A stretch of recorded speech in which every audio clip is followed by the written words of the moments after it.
மாநாடு நடத்துவது நமக்கு சாதாரண விஷயம், மற்றவர்களுக்கு கடினமான விஷயமா இருக்கும்.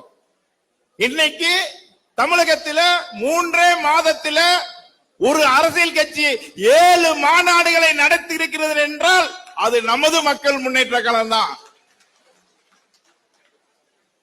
ஜெகநாத் மிஸ்ராவுக்கு 2 நாள் போதும். இதே தேனியில 2 லட்சம் பேரை திரட்டி மாநாடு நடத்துவதற்கு 2 நாள் போதும். இது ஒண்ணும் புதிய கட்சி இல்ல.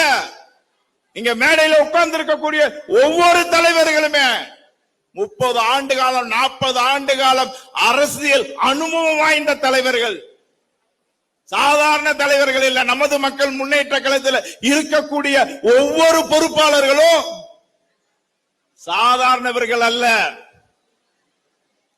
இன்னைக்கு உளவுத்துறை எழுதுறாங்க, ஐபேக் டீம், ஐடி டீம், அவ்வளவு பேரும் சொல்றாங்க நமது மக்கள் முன்னேற்ற கழகத்தின் வளர்ச்சியை பற்றி.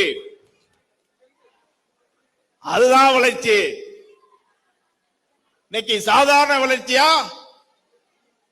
மக்களுக்கு நலம் சார்ந்து, மற்ற அரசியல் கட்சி மாதிரி இல்ல.